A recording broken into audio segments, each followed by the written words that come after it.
Breaking news from Toronto, where police are saying a truck has hit 8 to 10 pedestrians. We've got a live shot to show you of Toronto, of the streets where it's said to have happened. All we know at the moment is that a truck has hit 8 to 10 pedestrians. Now, we do not know at this stage, it should be said, it should be emphasised, we do not know whether the act at this stage was deliberate or not, but that is the scene of the aftermath, and I think you can see some blankets there on the ground, which don't perhaps herald the best outcome for some of those people who were struck. Let's try and get some more information from Henry Miller, who can join us now, I believe, on the phone, live there in Toronto. And Henry, thank you very much indeed for talking to us.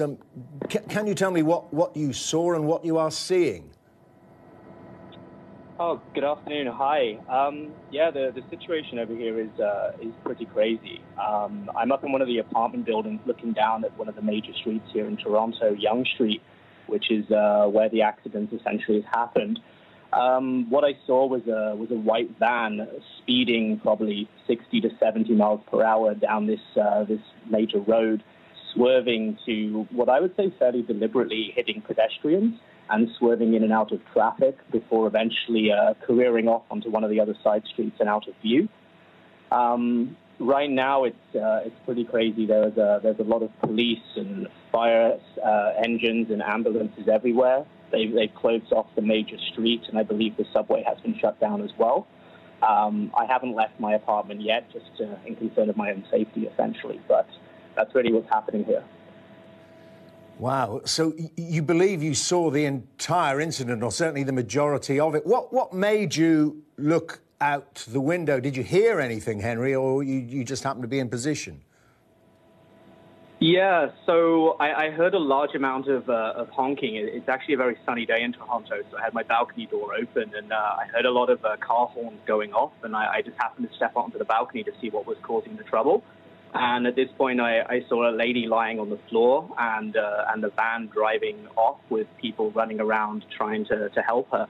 And then continue to swerve in and out of traffic all the way down. So I was pretty much drawn to the noise, I guess.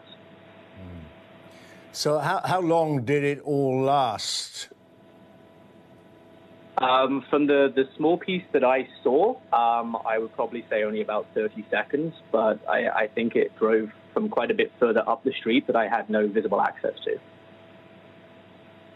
And you say the van then turned off. Just familiarise us again with the geography of what we're looking at. We're looking at one intersection here of two streets. You say the van then turned off, so you can't see it at the moment? No, it's been gone for probably at least 20 minutes now. There are helicopters in the sky hunting for it. Yonge Street in Toronto is probably one of the biggest major streets that connects the south of the city to the north of the city, but it isn't a highway. And it did swerve off. This Yonge Street is about 4 lanes, and it was using all 4 lanes to get through traffic at speed. And then it turned off onto a side street. I couldn't tell you which one, though. It's been out of sight for a long time, but there are a lot of police presence here hunting for it.